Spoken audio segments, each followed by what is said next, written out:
Extraordinary, iconic, lethal.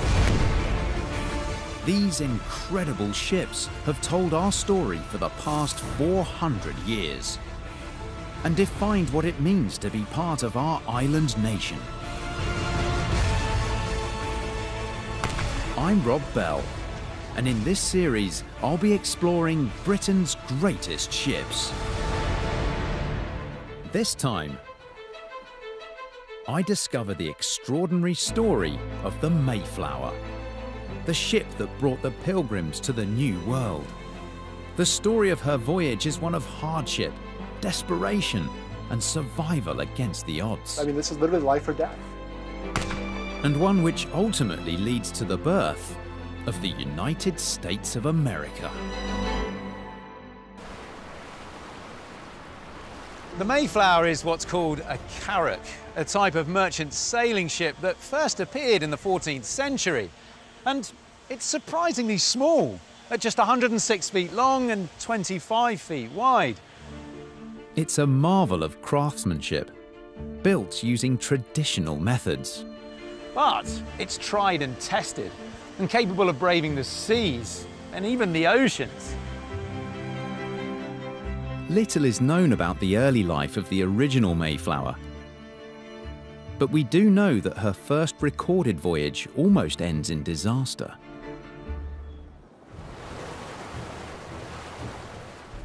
August 1609. The Mayflower and her skipper, Master Christopher Jones, have been hired to transport a cargo of goods from London to Norway. But during the voyage, the Mayflower encounters a ferocious storm in the North Sea.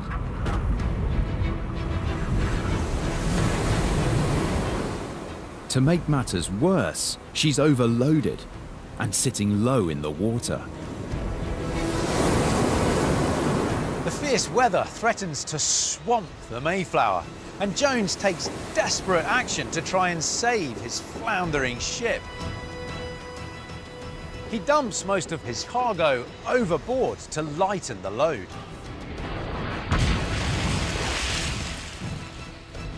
The ship is saved, but at a cost.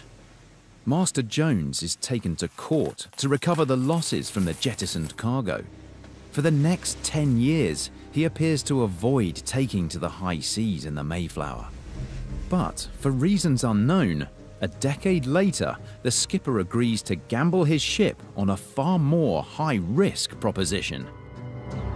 It's a decision that will ultimately change the world.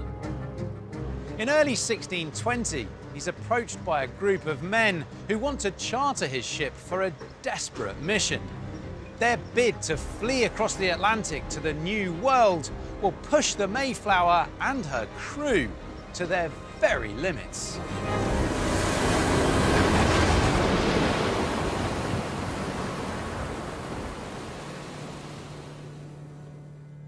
The men who hire the Mayflower are from a group of religious separatists who are now known as the Pilgrims. And they're fleeing the wrath of the Church of England. The Pilgrims just didn't feel that they should have to follow the rules of someone else's church, and so as a result, they were persecuted.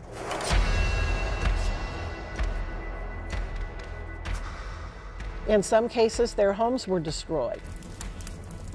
In some cases, they were jailed. They were made to feel that if they stayed, it would be a very, very dangerous situation. So they felt it was time to try and escape. In 1609, the Pilgrims seek refuge in the Netherlands, where they're allowed to practice their religion in peace. But life in their adopted Dutch home isn't peaceful for long. Spain was starting to threaten the Netherlands, and they were very, very afraid that if Spain did invade in the Netherlands, they would be persecuted again. The Pilgrims believe that the only place they'll be able to practice their religion without fear of persecution is in the New World. But in the early 17th century, attempting to colonize America is fraught with danger. England's existing colonies are not faring well. At Jamestown, barely 20% of the population are still alive, and all the inhabitants at Roanoke have vanished without trace. Despite these risks, the Puritan Pilgrims feel that they have no choice but to colonize the New World.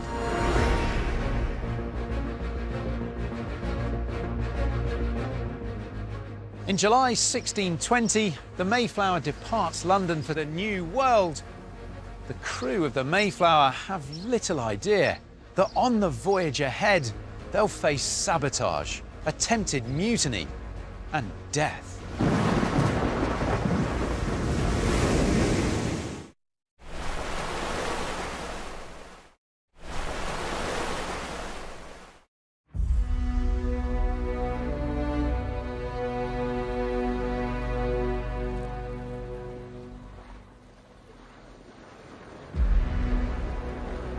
In 1620, sailing to North America from Europe was about as dangerous as flying an Apollo rocket to the moon.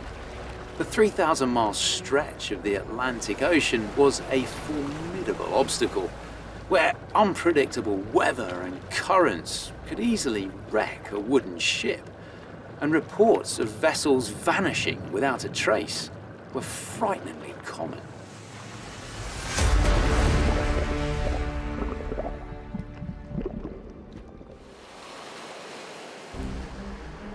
But one group desperate enough to cross these dangerous waters are the Pilgrims, religious dissidents fleeing persecution in England.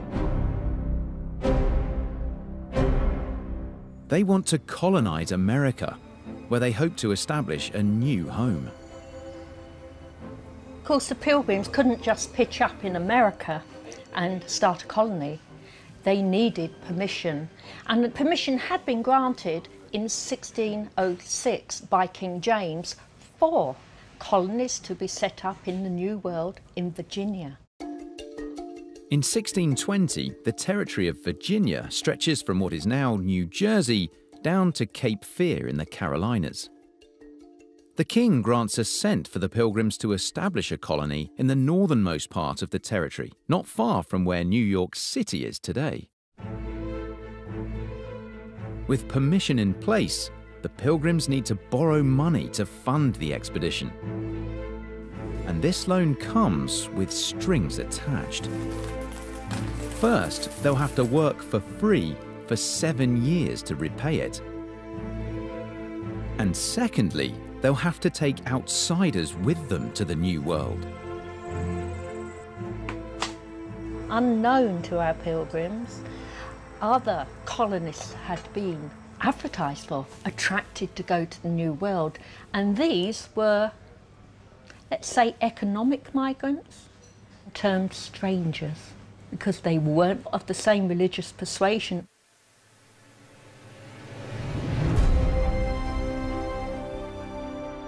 With permission and funding in place, the Pilgrims hire Master Christopher Jones and his ship, the Mayflower, to take them to the New World. They also purchase a second ship for the voyage, the Speedwell.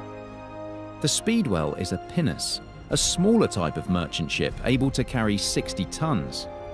She will transport the Pilgrims from Holland to England.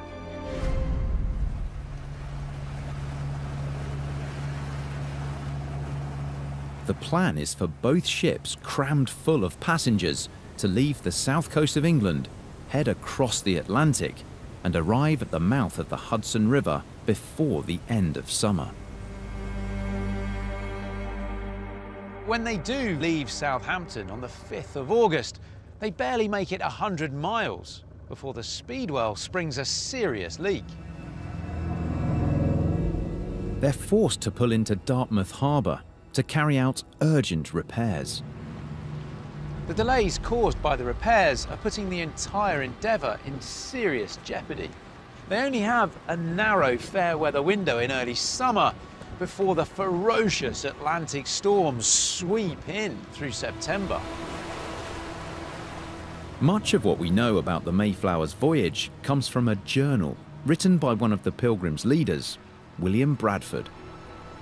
He's frustrated with the Speedwell. She is as open and leaky as a sieve, and there was a board that a man might have pulled off with his fingers. In late August, another attempt is made. But this time, 300 miles in, the Speedwell starts taking on water again. And Bradford suspects sabotage.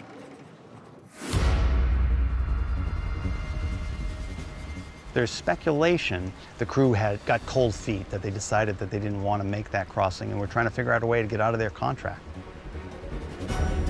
The crew had put in masts that were too large for the ship, which, if you think about a mast being stuck down through the hull, it acts like a giant lever when the pressure of the sails is on the ship.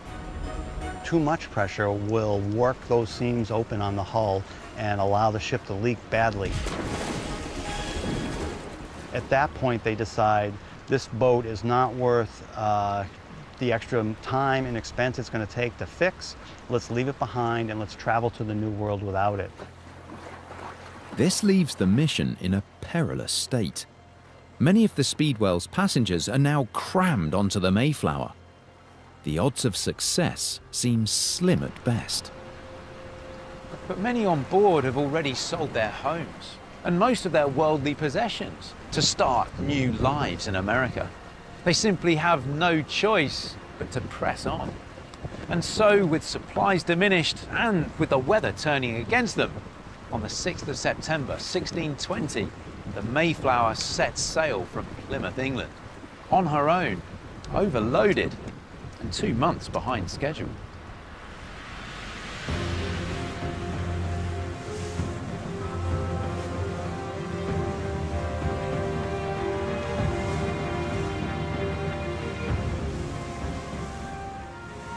Christopher Jones's ship was designed to carry cargo, not passengers.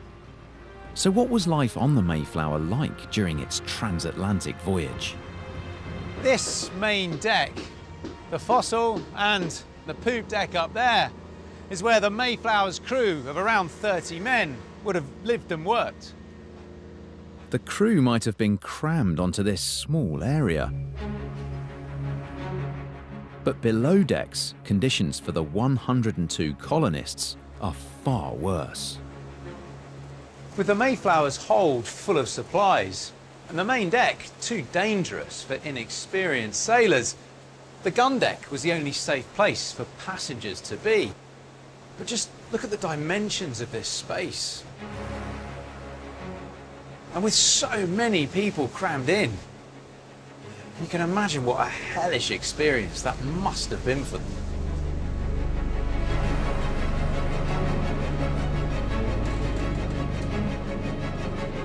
The circumstances aboard ship are very damp, very unclean. And to be placed between decks in cramped conditions, and they are having to figure out, how do we live in these shipboard circumstances?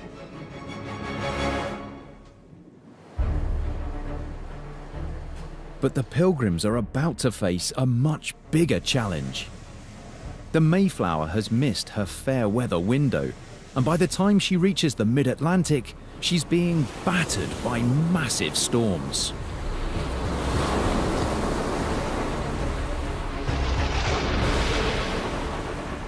Seasickness is rife on board, and you can scarcely imagine the horror and the squalor of life below deck in these conditions. For some of the passengers, it becomes too much, and they head to the main deck, only to find themselves in mortal danger. It's a decision that almost costs a young pilgrim named John Howland his life. John Howland is up on deck and is swept overboard into the sea. And John Howland, in that churning sea, is able to grab onto one of the ropes, and they are able to pull him out that way, more dead than alive. And this is where one life is so critically important. Had John Howland died in that transatlantic storm, we would have no Bush family. We would have no Humphrey Bogarts. We would have no certain Roosevelts. There are right now 2.5 million Americans living descended from John Howland and his wife. The storms are taking their toll on the ship itself, smashing and battering the hull of the Mayflower. For Master Christopher Jones, braving these tempests in a heavily laden Mayflower must have brought back memories of when he almost lost the ship in a storm in the North Sea over a decade earlier. And it isn't long before his worst fears are realised. In early October, a massive storm hammers the Mayflower and cracks one of her central beams. I mean, just imagine the force it would take to break one of these. Those on board fear that the ship is about to be torn apart and beg for Jones to turn around and head back to England. And they're right. One more big wave could break the Mayflower's back and sink her. The ship's carpenter knows that the Mayflower's been critically weakened, but doesn't have a piece of wood large enough on board to attempt a repair. Out of desperation, he searches the ship's cargo hold and comes across something like this, a jack screw. The Pilgrims brought a jack screw along with them to help them construct buildings once they arrived in the New World. Now it works very simply. Let's lift this up. When I turn this handle here and I crank that round, this metal platform here raises up. So then as my timber here comes into contact with something above, and it exerts a pressure upwards. So by wedging one end of the jack screw against the deck, the carpenter could raise the broken beam back into place, which enabled him to fashion a repair that would allow the Mayflower to continue her voyage.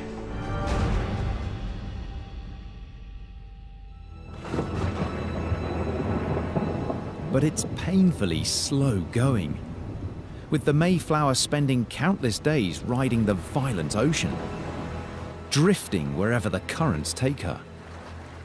After a punishing 66 days at sea, land is finally sighted on the 9th of November, 1620. They've arrived in America. And miraculously, despite the storms and the squalid conditions, there have only been 2 deaths during the voyage, and 1 birth. A baby boy named Oceanus was born on board. But the Mayflower's passengers are in bad shape. After 3 months of being confined to her gun deck, many are now sick, and vital supplies such as food are running desperately low. Any joy they might feel at the sight of land is to be short-lived. Battling the storms has sent the Mayflower off course, and she's arrived off the coast of what is now Cape Cod in New England, 200 miles north of where they have permission to build their colony. Not only do they not have permission to settle here, but this area is also known to be home to tribes of Native Americans who have reason to be hostile to the English. But the Mayflower is in no condition to brave another risky sea voyage. On the 11th of November 1620, the Mayflower limps into Provincetown Harbour, Cape Cod. She's now trapped between deadly seas and aggressive tribes, with supplies and morale running dangerously low. And then, dark rumours begin spreading among the passengers on board. The kind of talk that every sea captain fears. Mutiny.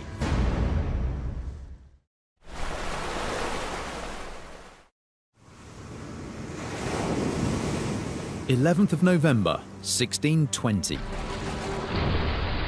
After an arduous 66-day journey, the Mayflower lies anchored off the New England coast. 200 miles off course and unable to reach the location where her passengers have permission to settle. One group on board, economic migrants known as the Strangers, are becoming mutinous. Without a royal charter to settle this area, they feel that they should be released of all obligations, including their 7 years of indentured servitude. They consider themselves free men and threaten to seize the Mayflower to go wherever they please.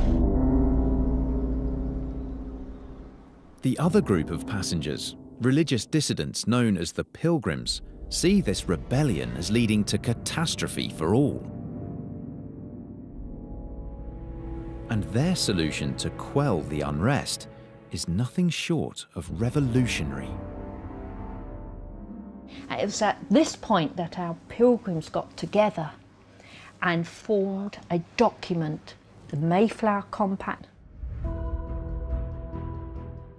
The original Mayflower Compact has been lost to history, but the Pilgrim diarist William Bradford recorded its contents. It's a blueprint, if you like, of the way that they would live and conduct themselves, how they were to settle any disagreements, whereby the majority decision held. The Mayflower Compact must surely be one of the most important documents in American history, because enshrined in that are the very first tentative moves towards democracy. And it's on board the Mayflower that all 41 men, Pilgrim and stranger alike, signed this historic document and avert the threat of mutiny. Now, the united colonists need to find somewhere to establish a home.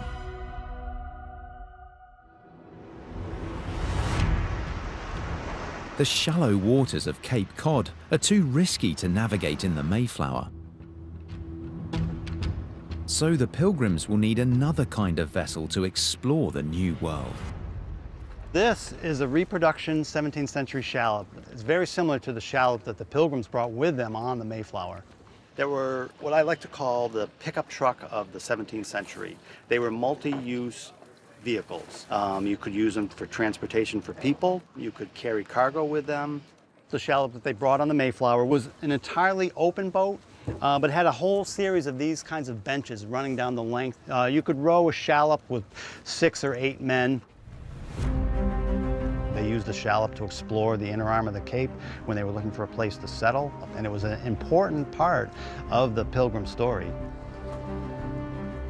The shallop allows the Pilgrims to finally leave the Mayflower and begin exploring this strange new land.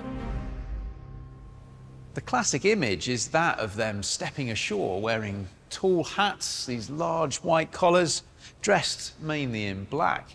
Almost like a group of people done up in their Sunday best. But evidence recently discovered paints a very different picture. Having undertaken this desperate voyage to flee religious persecution, the Pilgrims are ready to secure their future by any means necessary. Bradford in his journal, he describes men running out with their coats of mail on not too long after getting to Cape Cod. So we know for sure this was here, but we also have the complete armor light. Can we have a look at that? Of course, yeah, pick it up. That weighs about... It's got the back plate as well. Yeah. So you've got tassets, which protect the thighs. Jeez. You've got the breastplate, and altogether this weighs probably about 15 pounds. This is kind of heavy-duty equipment at the time that you would have expected in full-blown war. So north of here, you had the French settling. South of here, in what's now New York, you had the Dutch. Further south from there, all the way almost the other coast of America, you had the Spanish, all of whom were saying, this is our land, so get out. So they expected to also potentially have to fight with native people. Let's try it on here. Sure. Right. There you go, that's So, on. you know, actually, being in this as well, it does really give me a new perspective on the Pilgrims, because yes, they may have been religious, but they were coming over here and they needed to protect themselves, and they were willing to do so. Absolutely. This is literally life or death. The Pilgrims came to the New World fully prepared if it came to a fight. The most deadly weapon in their arsenal was the musket. This voyage west to the New World was all about survival. And it wasn't long after the Pilgrims arrived that their muskets were used in anger, in conflict. In early December, an expedition party leaves the Mayflower on the Shallop, unaware that they're about to have a close encounter with one of the native tribes who inhabit this region.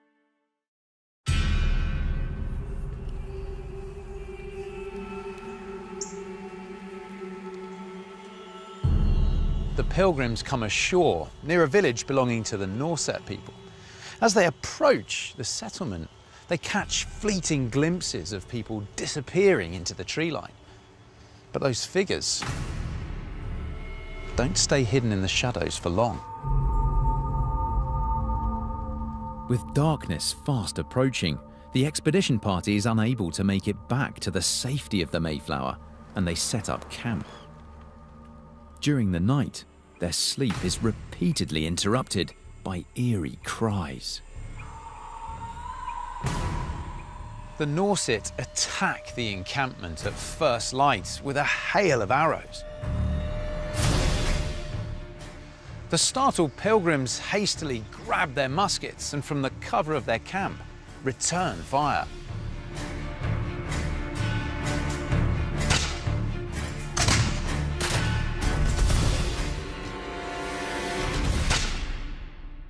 But this attack by the Nauset tribe isn't entirely unprovoked. Darius Coombs, a leader of the Wampanoag people, another tribe native to this region, explains why.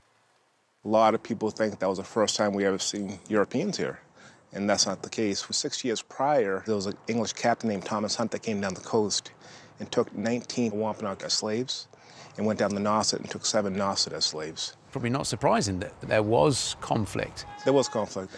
There were musket balls fired, there was arrows that fired.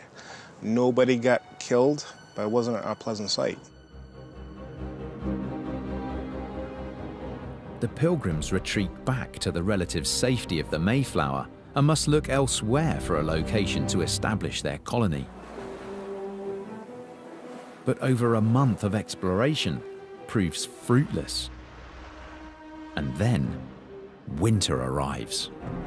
They urgently now need to find a suitable location to establish their colony. But the brutal New England weather is hampering exploration, and there are only a few people fit enough to leave the ship in these conditions. What they need is a miracle, and during Christmas 1620, they get one. The weary exploration team arrive at an abandoned native village. It has everything they need to establish a colony. Legend has it that the Pilgrims set ashore right by this boulder here. Now, this location had already been given a name on the map by earlier explorers, and coincidentally, that name is the same as the port from which the Pilgrims left England, Plymouth.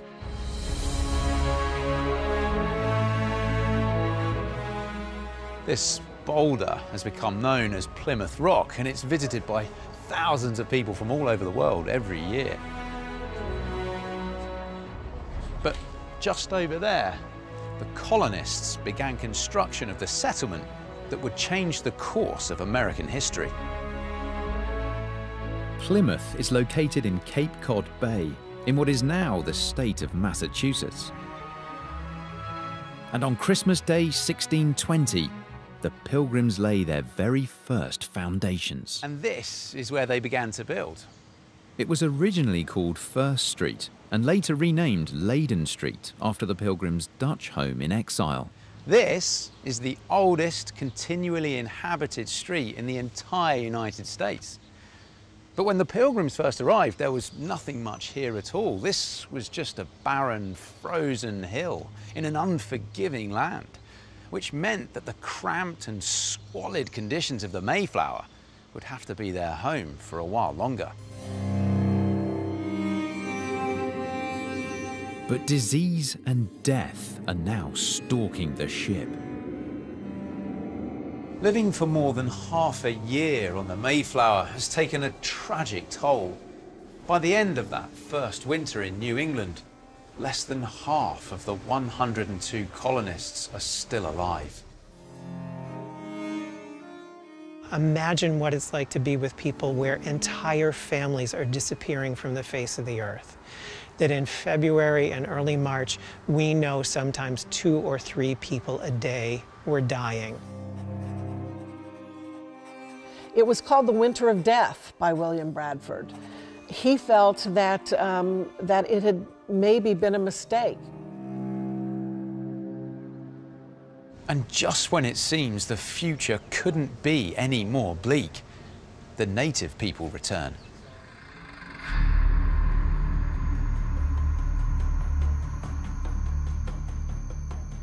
On the 16th of March, a man named Samoset boldly walks into the Plymouth settlement.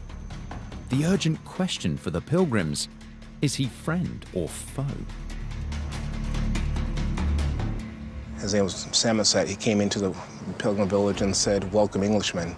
And what is very, very welcoming to the English. That was the first forms of diplomacy right there. And he goes, "I'm not from here, basically, and I'm going to bring you a leader who is." And he brought Massasoit, a very powerful Wampanoag leader, and Massasoit brought 60 of his men. Massasoit is the sachem, the high chief of all the Wampanoag people.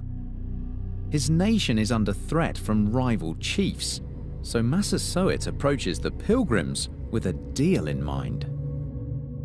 He needed an ally, so he was smart enough to come out here and make an alliance with the colonists and made that very famous treaty between the two people. So the colonists, what then, formed this treaty with the Wampanoag nation? How successful was that?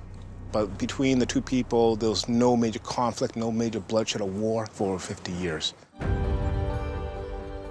But for the Pilgrims, struggling to scratch out an existence in this unforgiving land, this treaty achieves far more than preventing violence.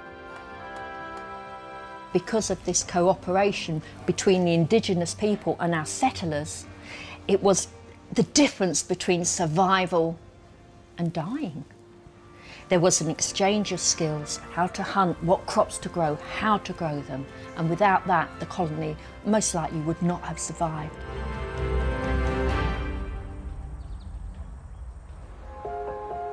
With the arrival of spring, it's time for Christopher Jones and his ship, the Mayflower, to return to England. Their job of bringing the Pilgrims to America is now complete. They wait for a break in the weather to set sail. Fair winds finally arrive on the 5th of April, 1621, and Master Jones sets sail for England, 6 months after arriving in the New World. He leaves with the knowledge that the future of the Pilgrims at Plymouth Colony now seems more certain. But as he departs the Americas, he doesn't suspect that both his future and that of the Mayflower will be cut tragically short.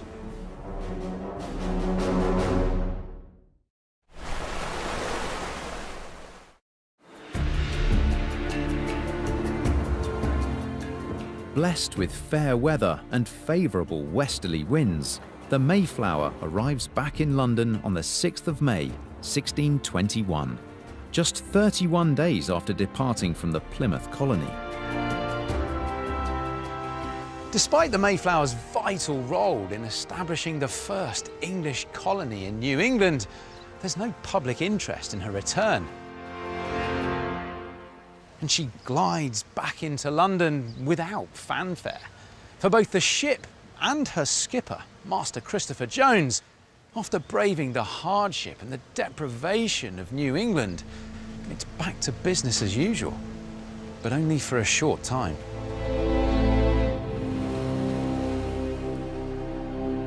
Christopher Jones dies suddenly, just 11 months after returning from the New World. And by 1624, the Mayflower lies rotting on the mudflats of Rotherhithe. The ship is valued at only £128, far short of the thousands she would have cost to build. The final damning words on the appraisal describe the Mayflower as in ruinous, meaning that she's likely to be broken up and sold for scrap. A sad fate for a ship that changed the course of world history.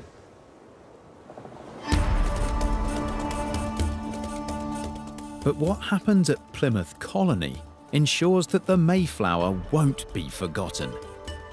With the help of the native Wampanoag people, the colony here at Plymouth not only survived, it thrived. The crops they planted that spring brought in a bumper harvest, which led to one of the most important events in American history. The Pilgrim diarist William Bradford records that late in 1621, a great 3-day feast takes place in celebration. The 50 surviving pilgrims are joined by over 90 Wampanoag men, women and children. This feast becomes known as the first Thanksgiving meal. Not only is Bradford's diary an important record that leads to the Thanksgiving holiday, it's also the document that informs the world about the Mayflower and her crucial role in founding the nation that will become the United States of America. But for hundreds of years, there was nothing to celebrate the Mayflower's amazing legacy. All that changes in 1955. The good ship Mayflower comes back to America, When Great Britain builds an exact replica as a gift to America for her aid in the Second World War. But the shipbuilders encounter a problem.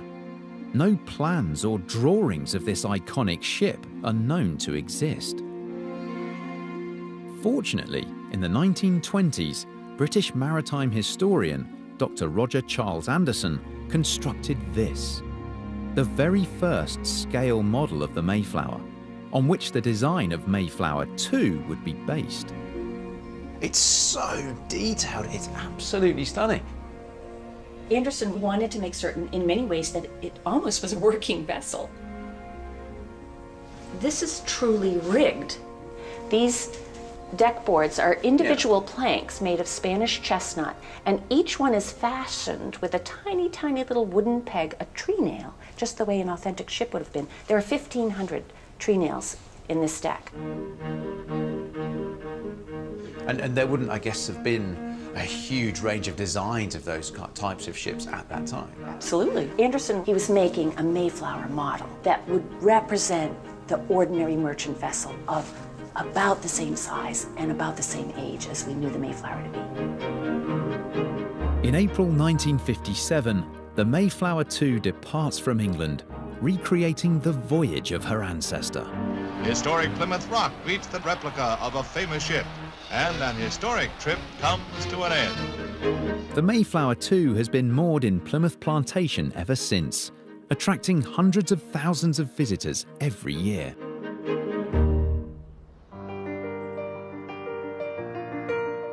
Not surprisingly, after 60 years of being blasted by Atlantic weather, the ship needs a refit. Now, after an intensive overhaul, it's almost ready to set sail again. Leading the restoration is Mayflower 2's captain, Whit Perry. It's a multi-million-dollar, multi-year restoration to the Mayflower, and it's so exciting because it's such an iconic historic vessel for so many people. when this whole project is finished? Can you imagine now what that's going to feel like for you to see this ship in all of its glory? To be able to sail this ship after this restoration and have it fully operational and take part in the 400th commemoration ceremonies, it will be incredible.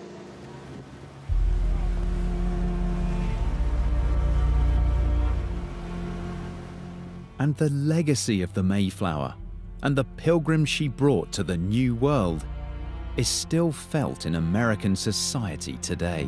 It was the Mayflower Pilgrims that got on that creaky, horrible old merchant's boat, which never should have had people on it, and sailed to America to create a world that no one could ever have dreamed possible. They changed all of Western civilization. So this vessel that carried them here, I think, is very symbolically important to many facets of our American identity, which is based on immigration and arrival. I have worked at a living history museum that tells this story for 30 years now, and again, new Americans will come up to me and say, I came from Venezuela 17 years ago for a better life here in the United States. This is my story too. When Master Christopher Jones agreed to sail the Pilgrims to the New World, not in his wildest dreams would he have imagined that his simple English merchant ship would play such a vital role in founding the richest nation on Earth. You know, I can't help but wonder how he'd feel about the commemorations planned for the 400th anniversary of his voyage. I think he'd be rather pleased.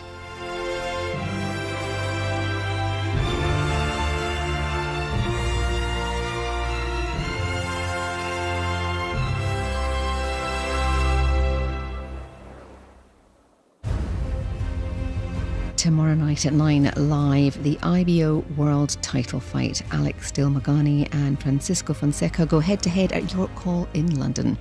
Next tonight, 3 of Russia's toughest prisons unlock their steel doors and reveal what life inside is like for the nation's most brutal criminals.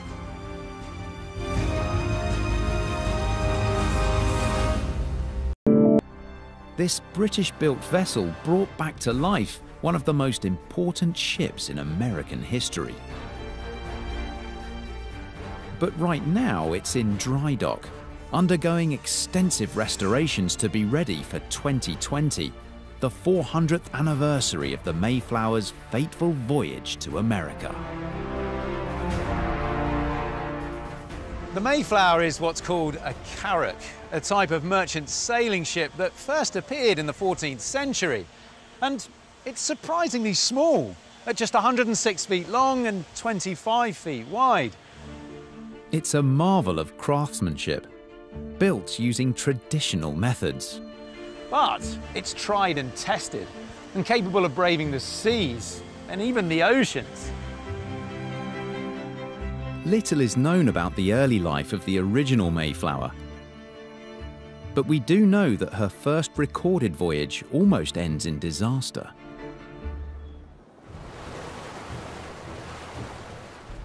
August 1609. The Mayflower and her skipper, Master Christopher Jones, have been hired to transport a cargo of goods from London to Norway. But during the voyage, the Mayflower encounters a ferocious storm in the North Sea.